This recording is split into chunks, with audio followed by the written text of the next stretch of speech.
Parliament is hopping mad about the Boston Tea Party, so they have dropped the coercive acts on the colonies, singling out Massachusetts, but also to some degree punishing all 13 colonies. The Quebec Act is technically unrelated, but the colonists don't like it, so they group it with the Intolerable Acts.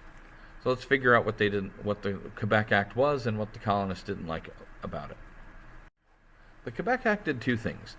One, it took a whole lot of the Ohio country, everything north of the Ohio River, in fact, the entire Great Lakes region, and added it to Quebec.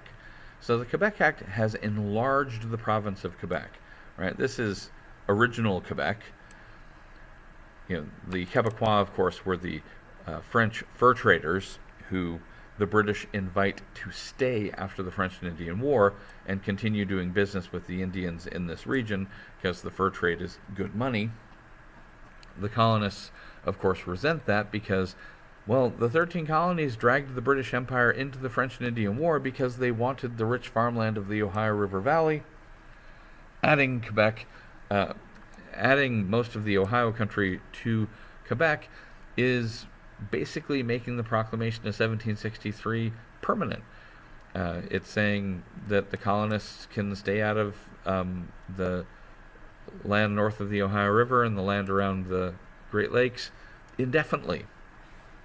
And so the colonists feel like this is less land for them. Quebec Act does something else that the colonists really don't like. The Quebecois have asked the British Empire for permission to continue practicing French civil law on a local level, including they want to remain Catholic. And in the Quebec Act, the British grant that. They're like, fine, Quebecois, you guys like living under French law, you can continue living under French law locally. You like being Catholic, you can remain Catholic locally, we're not going to make you change. The Quebecois are very grateful for this, but the 13 colonies absolutely lose it. They think this is horrid popish plot. That's right. The colonists believe that letting the Quebecois continue to be Catholic is evidence of a Catholic conspiracy. This Paul Revere political cartoon, when Paul Revere wasn't misrepresenting the facts of the Boston Massacre, he was doing anti-Catholic propaganda. Here you have the Pope and Catholic archbishops dancing a minuet, celebrating the Quebec Bill, while corrupt parliamentary ministers and a demon watch on. Now, obviously, this is bonkers. There was no Catholic conspiracy. This was just the British being nice to the Quebecois. But the colonists are irrational when it comes to all things Catholic. They think Catholics are traitors. They think Catholics are evil.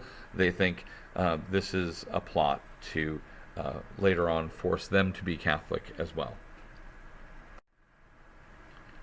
Colonists are so concerned about the Intolerable Acts that they convene the First Continental Congress. 12 out of 13 colonies meet in 1774 to talk about how they're going to respond to what they regard as the threat of the Intolerable Acts. They adopt the Suffolk Resolves. The 12 colonies present agree that when Britain sends troops to enforce the Intolerable Acts, Massachusetts should use its militia to resist, use armed force to resist Parliament's efforts to enforce these laws. They recommend a total boycott of British goods. Remember how a boycott of British goods, non-importation, had forced Britain to back off on the Stamp Act back in 1765? Well, they're hoping that a total boycott this time can make the British back off of the Intolerable Acts. The First Continental Congress issues a Declaration of American Rights, where the 13 colonies categorically reject the authority of Parliament. This is a direct rejection of the Declaratory Act. Remember, Parliament in the Declaratory Act said that they could make any law they wanted to bind the colonies in all cases whatsoever. In the Declaration of American Rights, the First Continental Congress says, no, you can't. You've got no authority over us. And then, sort of surprisingly, the First Continental Congress pivots toward a petition of King George III. Evidently, they think the king still has authority over them, and here they're asking the king for relief. They're saying, King George III, we think you're a good guy. Please tell Parliament to back off. Help us out. Now, this is happening because the colonists still really like George III.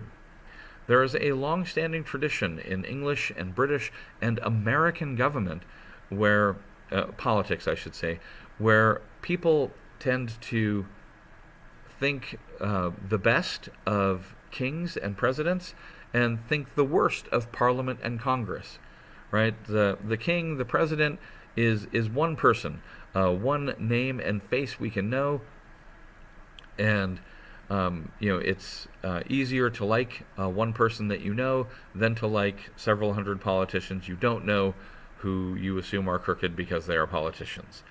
For this reason, even today, no matter how popular or unpopular the president is, Congress is always less popular. No matter whether Congress is doing a good job or a bad job, Americans hate Congress. And that's a long-standing tradition. In this case, the colonists blamed everything on Parliament. They're like, oh, those crooked politicians in Parliament are doing us wrong. But George III, that's our boy. He's a good guy. We love that guy.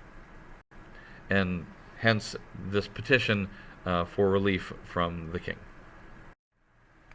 Yeah, there's George III. Now, the problem with petitioning him is that he agrees with Parliament. He supports Parliament on this. So there's no help coming from George III. I mean, George III, in fact, is enforcing Parliament's will. He dispatches British troops to land in Boston to enforce the Intolerable Acts.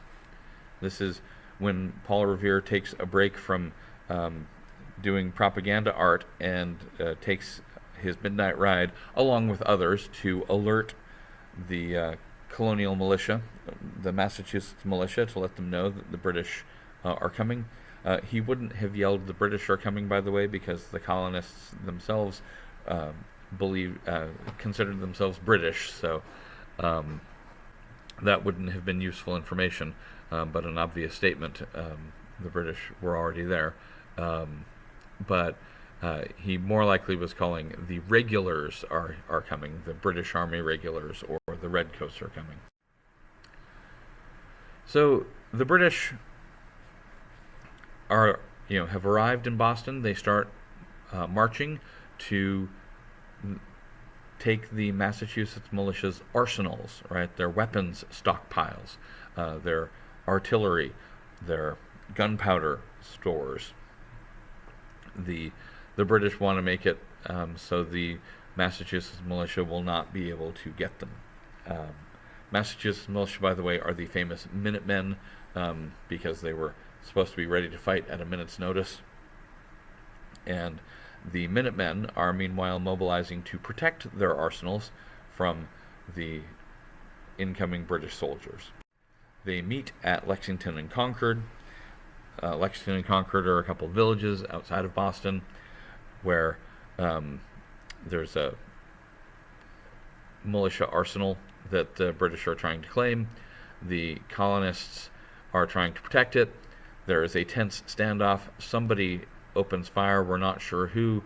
Probably more likely that it was a colonial militiaman, since they tended to be less disciplined than British Army regulars. At any rate, whoever fired, this is called the shot heard round the world, because the American Revolution is going to change things, not just for the United States. It's also going to change things in other countries. We will talk later about the global influence of the American Revolution. Here's another depiction of colonial militia in the foreground and British regulars in the background.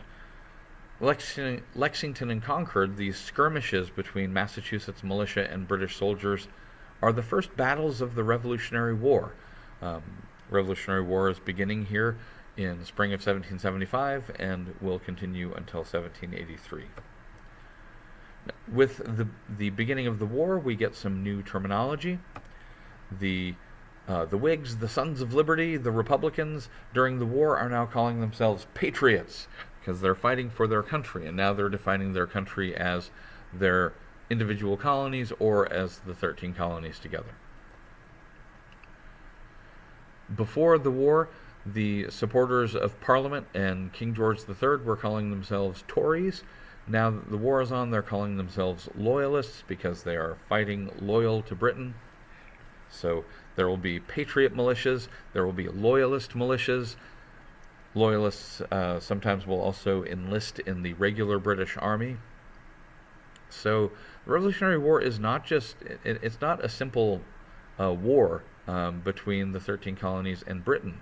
It is that. It is a war between the 13 colonies and Britain, but it's also a war within the 13 colonies.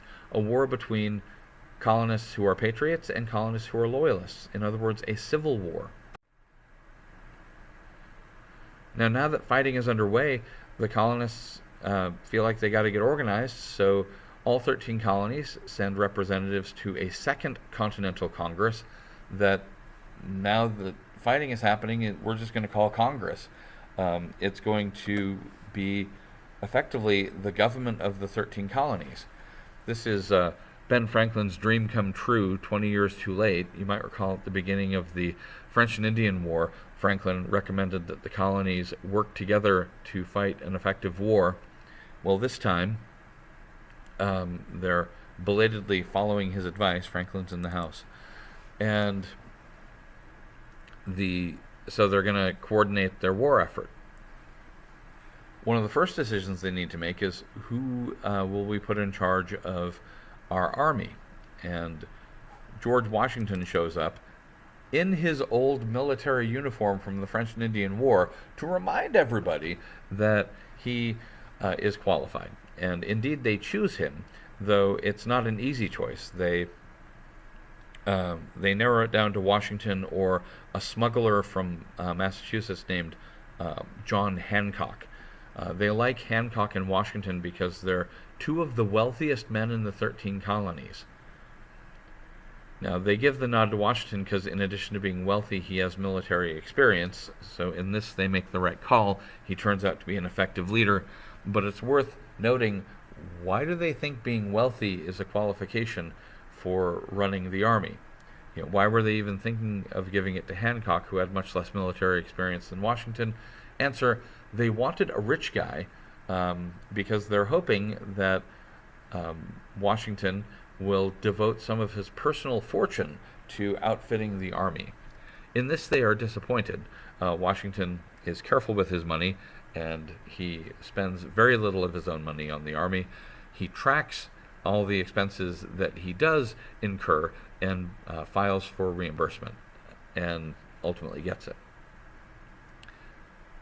How did Washington get so rich? When we left him at the end of the French and Indian War, he was doing okay, right? I mean, he grew up with some wealth. He inherited land and some slaves from his dad. Was growing some tobacco, making some money doing that, and was doing some land surveying on the side. But as a freshly minted war hero, he marries a wealthy widow named Martha Custis, and her fortune is much larger than his, and they manage it together and grow it, and this is how Washington becomes one of the wealthiest men in the colonies. He now has vast land holdings and a couple hundred slaves, growing a lot of tobacco.